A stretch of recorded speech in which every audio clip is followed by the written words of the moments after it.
Hello folks, notice the clean desk? You made me do it for this video. Just kidding. So what do we have here? Well, this is an X gantry. I've been talking about this for a few months now, and I have a month and a bit left before I install it. So what we have here is a mix of LH Stinger designs with Woodworker's replacement X gantry for the Neptune 4 Pro. So he came to me and said, hey, I'm working on a new replacement gantry. I'm like, okay, sure.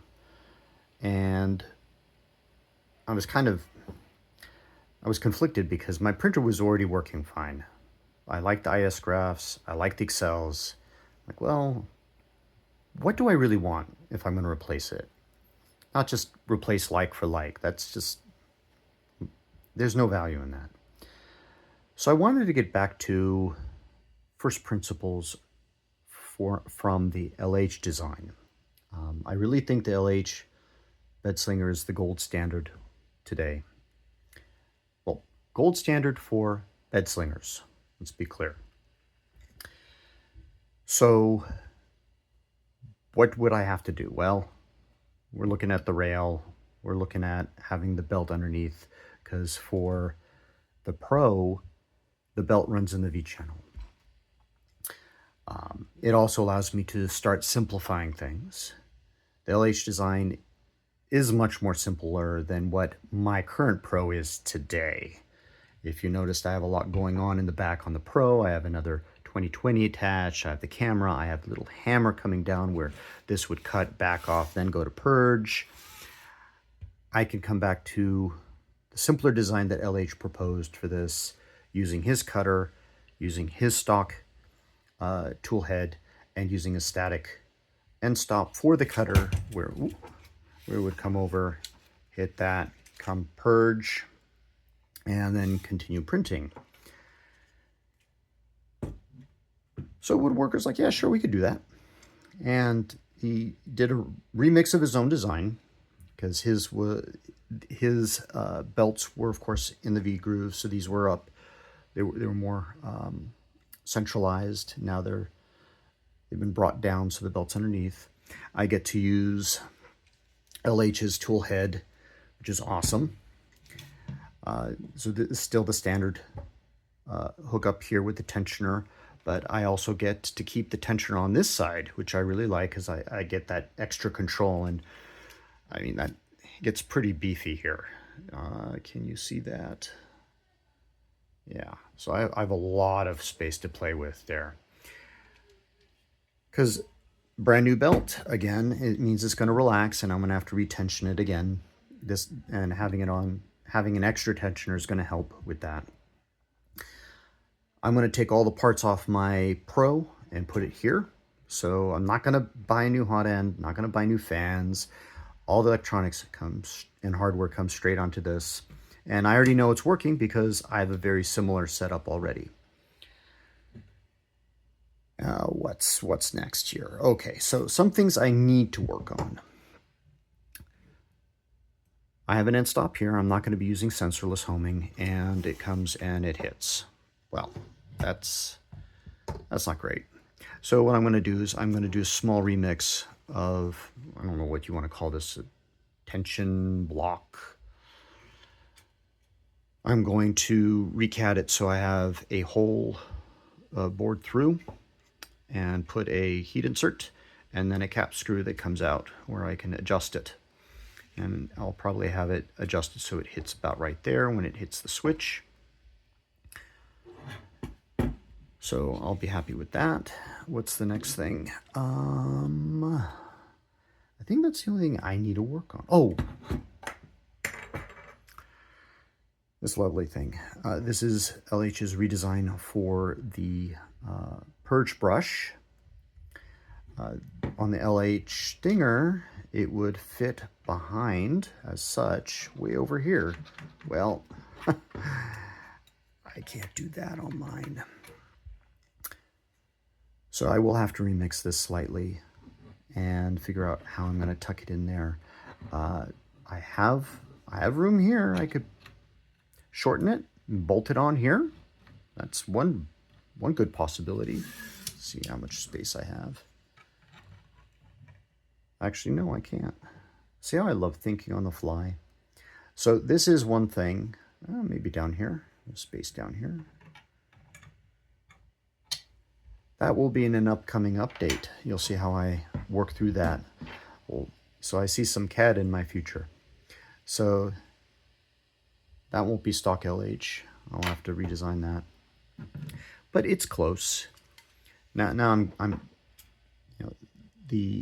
this is about 75%-ish done. The reason why I'm holding this working mock-up, I don't want to call it a prototype, because when I'm done, I will literally lift off the old gantry and put this in its place. And I will have Z-rails coming down here. See if I can have two of these bad boys here. They fit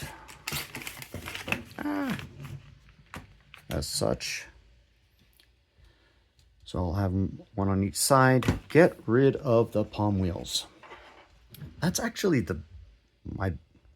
that hurts more than anything else, those palm wheels. There's so many times I've had to re-level the gantry because the palms went kind of off kilter. Plus they're starting to wear out. It's been a few years now. So it's about time to change over to something more industrial standard for 3D printers. So after that, I'm trying to think real quick what else, since I don't run off a script here. I think that's all the modifications I needed to make, and then I can start fitting it on. But so I've done this full mock-up so I can have it in my hands, see where it's binding, give that feedback to Woodworker so he can update the design and get me new files. So he saved me a lot of time, and he's enjoying the work. I'm glad he's enjoying the work. I hope he's watching this video. And I lost my place and train of thought. Where were we? Oh, anyway, if I remember, I'll do another update. So that's where I stand on the X gantry. Maybe 2 or 3 update videos in the near future. The next one maybe in a couple weeks.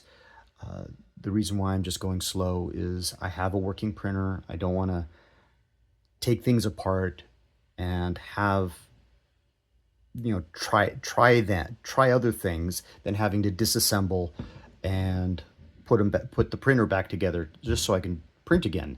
I've already went through that life cycle when I did the all-wheel Y-axis, and I really didn't have too much of a choice there because there was nothing to replace whole cloth.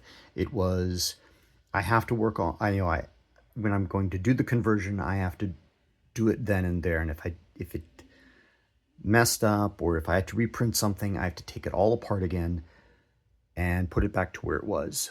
So when I put the new Y dual shear on, I couldn't just leave it there because then I had to have a way of tensioning it and I had to have the wires run through it.